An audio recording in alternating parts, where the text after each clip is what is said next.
dan semangat belajar. Di video kali ini, Ibu akan membahas tentang teks cerita fantasi. Baiklah anak-anak, sebelum memulai materi, Ibu akan membahas tentang kompetensi dasar cerita fantasi.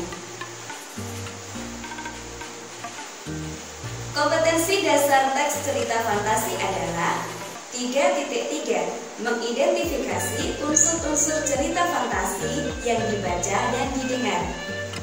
4.3. Menceritakan kembali isi dari cerita fantasi.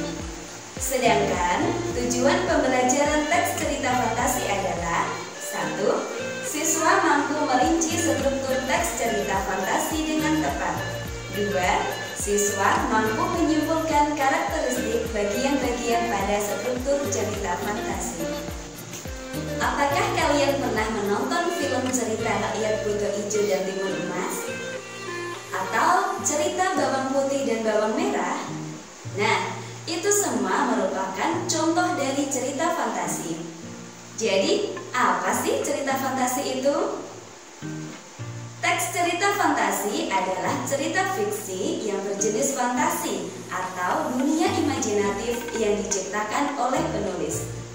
Selanjutnya adalah ciri-ciri cerita fantasi. Ciri yang pertama, ada keajaiban, sesuatu yang aneh dan misterius. Cerita fantasi mengungkapkan hal-hal yang sifatnya tidak nyata atau ajaib dan misterius. Ini disebut juga sebagai dunia imajinatif yang diciptakan seorang penulis. Biasanya, tokoh dan latar yang diciptakan penulis tidak hanya di dunia nyata. Ciri yang kedua, ide cerita terbuka. Ide cerita terbuka artinya penulis bebas menuangkan imajinasinya atau bebas berkhayal. Tidak ada batasan realitas atau kehidupan nyata, sehingga penulis atau pengarang bisa mengembangkannya sesuka hatinya. Ciri yang ketiga, latar bisa menembus ruang dan waktu.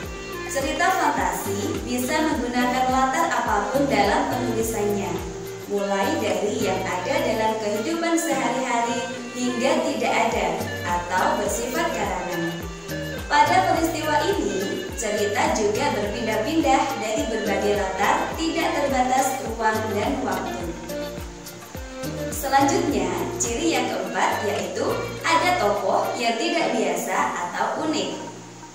Tokoh dalam cerita fantasi bisa diberi watak dan ciri yang unik. Ada kalanya bahkan yang tidak kita temui di dunia nyata. Misalnya saja, ada seseorang yang bisa mengeluarkan api dari tangannya, seseorang yang bisa melihat mimpi orang lain, dan lain sebagainya. Ciri kelima adalah fiktif semata. Cerita fantasi yaitu cerita yang bersifat fiktif atau bukan kejadian nyata, meskipun ada juga yang diilhami oleh latar atau objek nyata, tapi biasanya dilebih-lebihkan. Ciri yang keenam yaitu bahasa. Bahasa yang digunakan dalam cerita fantasi tidak harus bersifat formal. Selanjutnya, struktur cerita fantasi. Struktur yang pertama adalah orientasi atau perkenalan. Di sini, penulis akan memperkenalkan tokoh, tema, alur cerita kepada pembaca.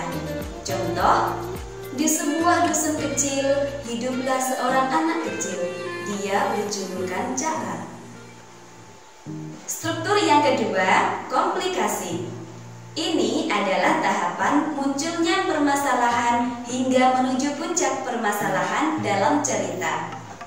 Contoh, ketika sepulang dari sekolah yang letaknya cukup jauh dari rumahnya, beliau berjalan dengan tergesa-gesa. Di tengah jalan, ada seorang renta yang sedang memikul jagung di depan dan padi di belakang. Struktur yang ketiga, resolusi. Penyelesaian dari permasalahan atau konflik yang terjadi. Contoh, akhirnya dia pulang dengan selamat. Baiklah anak-anak, sekarang kita akan membahas tentang unsur-unsur kebahasaan teks cerita fantasi. Unsur yang pertama yaitu kata ganti. Kata ganti adalah jenis kata yang menggantikan nomina atau kata benda. Penggunaan kata ganti dalam cerita fantasi adalah kata ganti orang pertama, yaitu aku atau saya, dan kata ganti orang ketiga, yaitu mereka atau nama orang. Contoh, mereka segera pergi ke istana. Mereka merupakan kata ganti orang ketiga. Unsur kebahasaan yang kedua yaitu penggunaan latar.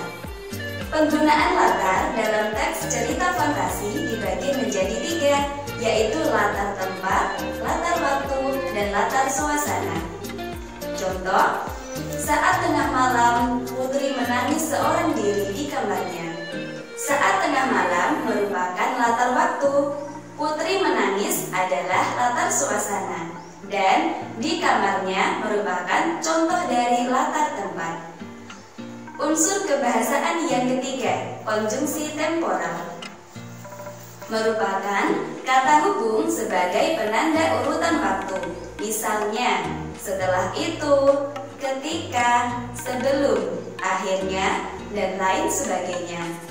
Contoh, sebelum kepalanya menjadi batu, sang ibu masih melihat air matanya yang keluar. Sebelum merupakan contoh dari konjungsi temporal. Unsur kebahasaan yang keempat yaitu penggunaan kata atau ungkapan terkejut. Penggunaan kata atau ungkapan terkejut berfungsi untuk menggerakkan cerita atau memulai masalah. Contoh, tiba-tiba sang ibu berhenti dan duduk di pinggir jalan sambil meneteskan air mata. Kata tiba-tiba merupakan contoh dari ungkapan terkejut. Unsur kebahasaan yang kelima yaitu penggunaan dialog atau kalimat langsung, ditandai oleh 2 tanda petik ganda dan disertai keterangan penyertanya. Contoh, ibu sedang apa sekarang? Bentak putrinya. Nah, bagaimana anak-anak? Apakah sudah paham? Itulah pembahasan kita mengenai teks cerita fantasi. Semoga bermanfaat. Sekian, terima kasih. Sampai jumpa. Wassalamualaikum warahmatullahi wabarakatuh.